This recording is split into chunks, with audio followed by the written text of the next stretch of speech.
12 ans d'absence. Qu'est-ce qui vous a donné l'envie de replonger dans cet univers de Aya, de Yopougon? Alors, les lecteurs, Les lecteurs. qui n'ont jamais arrêté de demander la suite. Ouais. Et puis, j'ai fait énormément de choses. J'ai ouvert des bibliothèques jeunesse, j'ai fait des séries télé, j'ai fait des bandes dessinées à Kissy, Komissa Kwame. Et puis, à un moment, c'était important de travailler seule, parce que j'ai beaucoup travaillé avec énormément de personnes, notamment dans... Il y a eu le long métrage aussi. Il y a eu le long métrage qu'on a fait avec Clément Breury. Oui. Et c'est vrai qu'on avait besoin d'une pause. En tout cas, Aya nous suivait partout. Moi, je n'ai pas chômé pendant ces 12 années. Je me suis beaucoup promenée avec elle. On a fait le tour du monde. D'ailleurs, cette version-là est traduite en 15 langues. Non, toutes. Oui, c'est une série qui est traduite en 15 langues. Et donc, il faut aussi aller raconter cette histoire un peu partout dans le monde. Et donc, il y a un moment, j'ai eu besoin de revenir un peu aux fondamentaux, de travailler seule, parce que il y a un moment, quand on travaille un peu dans l'audiovisuel, on a beaucoup de personnes qui nous disent un peu comment faire. Et puis le confinement est arrivé à point et ça m'a permis de me poser et de reprendre les bases. Et puis il faut dire aussi que Clément Breury m'a beaucoup persécuté aussi pour que je reprenne. Ah oui, c'est lui qui vous a poussé en fait, plutôt que l'inverse. En fait, quand je lui racontais mes devoirs... Le dessinateur, Clément Breury, oui. Quand je lui racontais un peu mes devoirs avec les séries, il me disait mais de quoi faire, mais reprends Aya, tu auras beaucoup de choses à raconter. Et puis en fait, il avait raison. Et du coup, 12 ans après, les personnages ont eux aussi grandi. Hein.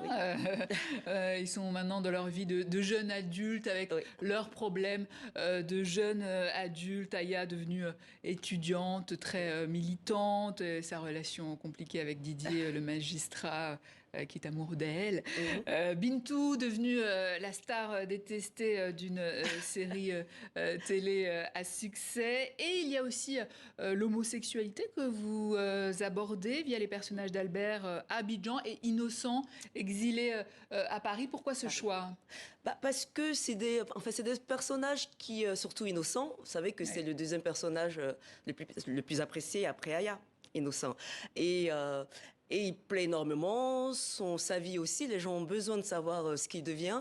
Et ce qui m'intéressait, c'était plutôt ces problèmes de papier, de régularisation. Je voulais vraiment mettre ça en avant et puis aussi faire un clin d'œil avec tous ces problèmes d'immigration qu'on voit dans les médias qui sont de plus en plus médiatisés. Même si l'histoire se passait en 1981, puisqu'il y a l'élection de François Mitterrand. En fait, mais ça a toujours été. Moi, ça fait 40 ans que je suis dans ce pays. Je vais dire, les problématiques d'immigration sont.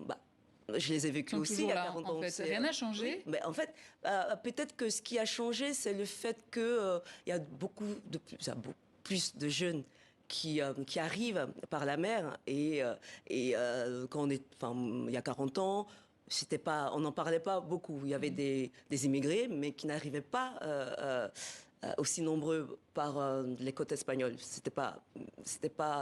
Et puis il n'y avait pas ce discours.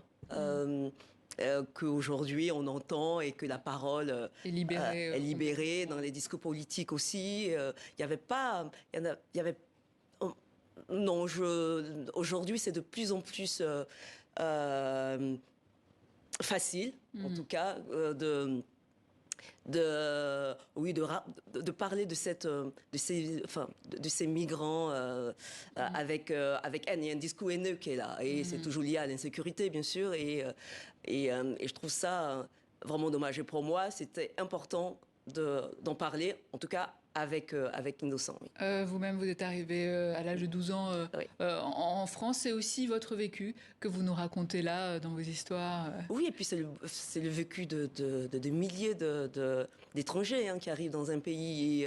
Et moi, ma situation, elle était vraiment spéciale parce que j'étais pas expulsable, j'étais pas régularisable parce qu'à l'époque, il n'y avait pas un décret, une loi pour les mineurs arrivant en France. Et donc, il a fallu la circulaire Jospin, justement, pour qu'on puisse, nous, être régularisés. Et donc, oui, bien sûr, j'ai manifesté, j'étais dans toutes les manifestations. Et donc, aujourd'hui, je trouve que c'est assez triste, en tout cas, pour nous qui sommes arrivés ici il y a une quarantaine d'années oui. Et qui avons... oui, on s'est battu aussi pour nos droits et qu'aujourd'hui, encore, ça ne soit pas... Il n'y a pas d'évolution. J'ai comme l'impression qu'au contraire, ça régresse même. Parce que Paris est dur comme un caillou. C'est l'une des expressions que l'on retrouve, tout comme la fille, là, sa beauté est jolie. Ah oui, sa beauté est jolie. Bon, il y a des expressions. S'il n'y avait pas ces expressions et ces proverbes, ce ne serait pas ivoirien, en fait, tout simplement. Non, aucun intérêt. Non, il faut l'ADN. Oui, le nouchi, c'est un peu... oui, ça aussi, ça fait partie de l'ADN des Ivoiriens. Donc ouais. c'est l'humour très important, même s'il y a les problèmes politiques et sociaux à côté. Oui, non, mais puis c'est surtout une comédie. C'est une comédie sociale, Aya. Bon, il est peut-être trop tôt pour en parler, mais il y aura un tome 8 ou d'autres projets en vue. Est-ce que vous pouvez nous en parler déjà ? Je pense que si je décide de faire juste un one-shot, je pense que je pourrais plus me promener dans la rue. Non, bien sûr, il y a une suite. Il y aura une suite, vu comment ça se termine. C'est tome 7. Oui. Il y a une suite, et puis il y a d'autres projets. Vous nous laissez sur notre fin un petit peu. En même temps, c'est ça le feuilleton, non ? C'est ça l'idée.